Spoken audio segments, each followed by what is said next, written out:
bantu banjye murakomeze neza hano Uburyo Official nk'ibisanzwe murakaza neza ku Burezi Rwanda TV. Nge tugiye kubana ni Uburyo Official. Uyu munsi tugiye kurebera hamwe ikibazo kijyanye na email cyangwa se ku bantu bakunze kugira ikibazo kijyanye no kwibagirwa password ya email, kandi ugasanga mu by'ukuri ntabwo bashyize icyo twita recovery email phone number. Ngiye kubabwira ibibi byabyo mbere kuko ushobora kugarura password yawe cyangwa se ugashyiramo password nshyashya. Asigaye tunarebe uburyo ushobora kwadingamo nimero ya telefoni igihe waba wibagiwe password yawe, bakaba babasha kuba bayigarura bifashije nimero ya telefoni, kandi tugafungura icyo twita two step verification. Ngiye tugiye kubana rero ni Uburyo Official nk'ibisanzwe hano ku Burezi Rwanda TV. Uburezi Rwanda TV nababwiye ngo ni igisubizo kuri mwese, abanyeshuri, abarimu, abarezi bose rwose, ndetse n'undi muntu wese utitaye ngo ni umunyeshuri kuba afite ahurira n'ibintu by'ikoranabuhanga ariko ashobora no kwiga ibintu bishyashya. Byose hano ku Burezi Rwanda TV tugomba kujya tubihamenyera tukabirebera hamwe na Uburyo Official. Uhawe ikaze rero neza hano ku Burezi Rwanda TV. Nge tugiye kubana ni Uburyo Official nk'ibisanzwe nkuko namaze kubikubwira. Niba bwa mbere ugeze kuri YouTube channel, kanda subscribe, ufungure inzogera, kandi like, tia comment, asigaye tujye tubana igihe cyose, kandi byo bikagusharinga inshuti zawe video nk'iyi ngiyi muri kubona hano. Ubwo ngiye guta nsubira inyuma rero dutangirane byonyine kugira ngo tunagire hano twinjiriramo. Ubwo nk'abantu murimo murakoresha imashini, negereje gukoresha telefone, kuko abantu muri gukoresha imashini hari igihe nyine aba telefone batabibona. Niyo mpamvu uyu munsi tugiye gukoresha iki telefone. Icyo usabwa rero uraza hano muri email. Tugiye kuza hano muri email, nge nababwiye ibintu neza turi bwibandeho. Ikintu kijyanye no kuba warakoze account ntushyiramo nimero ya telefone, ibi byabyo turebe noneho n'ukuntu nyuma yaho umenye yuko nta account ufite, nta nimero ya telefone ufitemo, ushaka kuza kwadingamo iki ya nimero yawe bakabasha kugarura, kuko umuntu udafitemo nimero ya telefone muri account yiwe ntabwo ashobora kugarura account ye cyangwa se nga resetting password. Icyo ni ikintu kizira ku bantu rero mufite email. Mwese mu making ashobora ko ibi bintu ngiye kubereka hano mwese biraba bifunguye, biri na open, ku buryo igihe habaye ikibazo kijyanye na password cyangwa se n'ikindi cya security issues cyose wabasha kugikemura bigakunda. Bitabaye ibyo nubura password yawe, account yawe uzayihomba. Noneho nk'umunyeshuri we wari we wese usanga account ya email ihora uginze ibintu byinshi cyane, haba account yiwe yigiraho ifite isano nayo ure na email, iyo yibagiye password niho resetting. So mwe maso rero tujyane akantu ku kandi. Bena mbere ngiye kuza hano nadingemo nkore add account. Barambajije ngo ese ni Google. Niba ari Google ndahitamo Google, niba ari Outlook ni email ya Microsoft, ariko abenshi nabizi neza yuko mukoresha iki, mukoresha Google cyangwa se Gmail. Ni kwaka kambere dukandeho hano baracekinze. Ubwo bansabye pin yanjye ya telefone. Ibi ni bisanzwe nyine uri kwadingamo email. Tugeze rero hano twinjirana dore ngaho waruzingiye na ahangaha.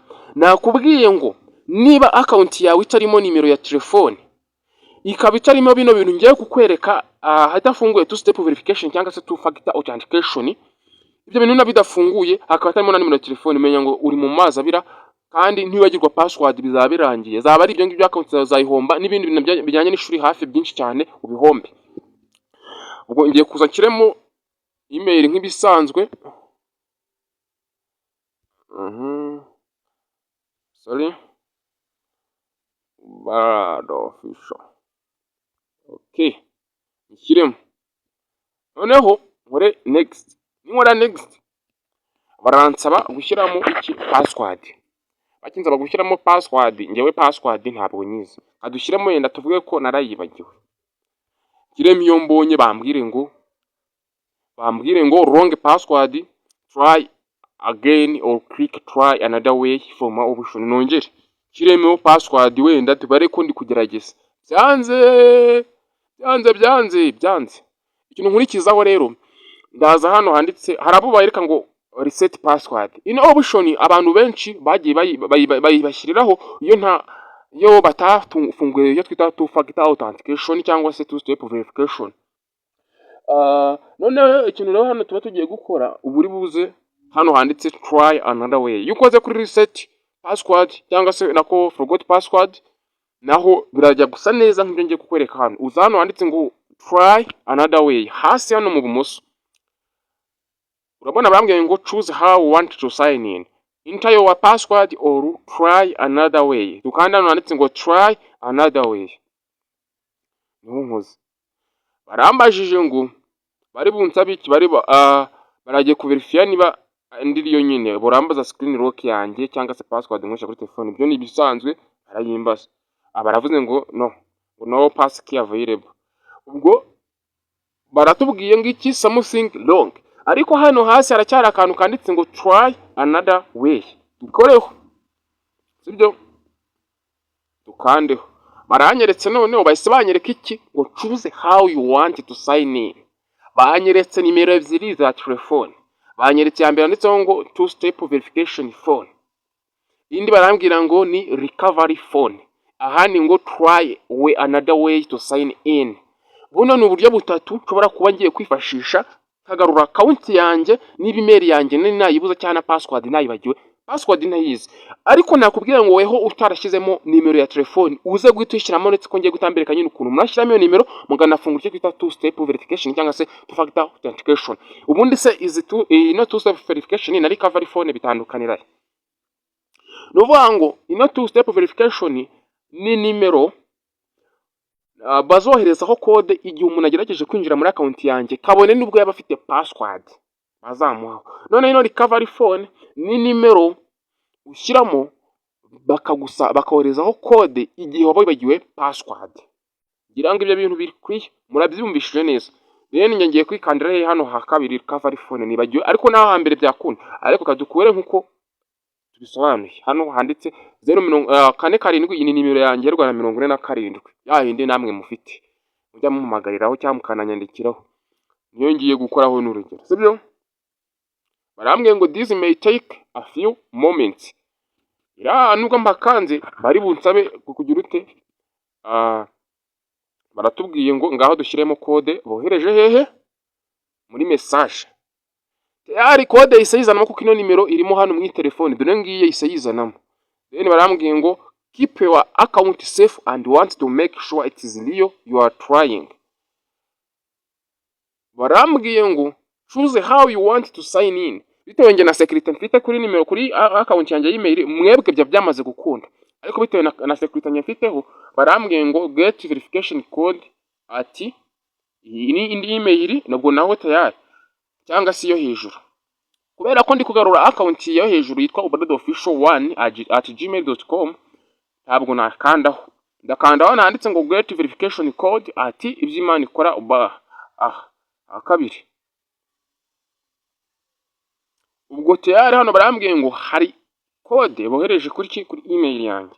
Iyo code niyo ngiye kuzana tayari, dore ngiyi rwose ngiyi bamaze kuyohereza 011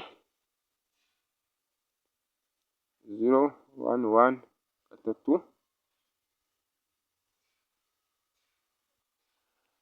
9 5. Nta kujurira account hano ndaba namaze rwose kwitereka muri telefone. Baravuze ngo you can update your password now if you forgot it. Chaka nakora no handitse ngo update password cyangwa kora continue, kuko urabona barambwiye ngo you are ngo welcome back. Bivuze ngo hano account yanjye neza ndayigaruye, naba password nubwo narayibagiwe nta kibazo rwose, hano account ndayigaruye nta kabuza. Ahubwo ngi ikintu ngiye kugiye kubereka ni ukugenda no tugafungura bya bintu nababwiye, two step verification, two factor authentication, two step verification, ndetse no kwandingamo nimero ya telefone cyangwa se na email address yindi, ku buryo account yacu ibuze twayigarura nta kibazo. So muri continue, asigaye account yacu ngubu niba tumaze kuyigarura baratubwiye ngo hayi utegereze rwose nta kibazo.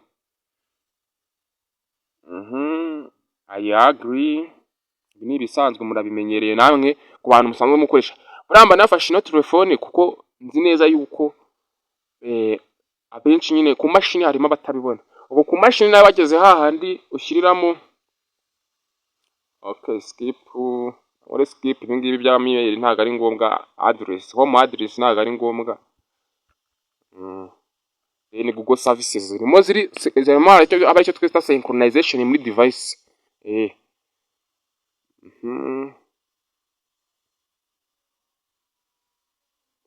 Tayari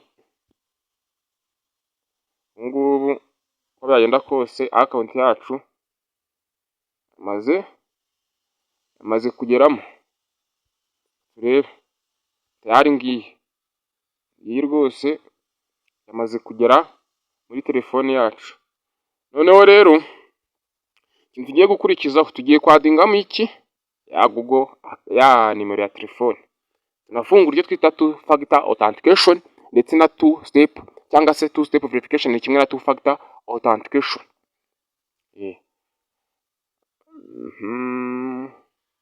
Continue as ubald here. Yes, amin. Noneho hano urandikamo ijambo ngo hi. Muri Google search wandikamo ijambo ngo hi. Wanditsemo hi, urabusacinze iki hi. Impamvu nanditsemo hi ni ukugira ngo nge mbone kano gafoto kari hano hejuru nguni ibumoso kuri account yanjye. Niyizire hano handitse ngo manage your account. Yes. Maana nimara kwandikamo manage your account. Tutegereze. Urabona batweretse tugeze muri dashboard ya security cyangwa se ya Google account. Ni kuyibona rwose. Twebwe turizira hano handitse ngo security. Telefone hano nayitambitse mw'abantu. Urabona nge baranyereka ngo your account is protected. Twebwe turimanukira hano munsi. Uze umakinga shwako kano kantu kanditseho two step verification kari on. Nikaba katari on uze ugafungura. Murabona nge nkakanzeho. Muretse murebe bahise bansiba iki password. Naba ngafunze. Noneho kanze mberekana none ahandi mu gihe ngomba kuza mu gakanda. Ugomba kuza mukareba hano handitse ngo two step verification phone number. Mukandeho naho mushyiremo nimero ya telefone. Then hano handitse ngo recovery. Naho mukandeho mushyiremo nimero ya telefone yindi runaka. Cyangwa se niyo washyirimo. Then hano mushyireho email, hano handitse ngo recovery email address. Ni email igihe ibi byose waba utabifite iyo email bwashobora kugira utego gufasha kugarura account yawe. Rero ndagira ngo mbanze mbabwire ngo niba hari ikibazo musigaranye muri no video turebye nona nyandikira kuri WhatsApp cyangwa se kuri iyo email ndagusubiza nta kibazo ndagufasha. Ku bantu ufite account zitari secure bino mudashobora kubyikorera nkuko mbiberetse namwe nta kibazo ndabafasha. Ikindi kibazo kijyanye n'ibintu bijyanye n'utuntu nyine tw'ubwenge cyangwa se n'utundi tuntu nyine dushobora kugufasha ni hano kuri no YouTube channel ushobora kutubonera cyangwa se nawe ushobora kutumbaza haza nkabereka video from scratch kuva utangiye kugeza neza usoje. Ngewe rero tuba tubana ni Ubald Official. Abenshi ndatekereza ko mumaze channel mumaze kugenda mubona umusaruro itanga. Rero kambabwire ngo bye bye, nge twabanaga Ubald Official. Wibuka gusangiza ino video abagenzi bawe nibigufashije. Kubera yuko ibingibi ndabizi ni ibintu nyine bifasha. Bisaba kwihangana kugira ngo ugire nyine umutekano kuri email, kuko email idafite umutekano aba ari amahirwe menshi yo kuba yagushyira mu kaga ubuzima bwawe. Ukaba bwagira ikibazo gikomeye kuko email umuntu yayitwaye biba birangiye. Agutwaye ibintu byinshi cyane. Kandi nawe yo bagiye password Google yamenye iteka ari wowe nta kintu ifite rakoresha. Niyo mpamvu dukenera izo nimero n'ama email. Kababwire rero ngo Imana ibarinde umunsi mwiza. Bye bye. God bless you.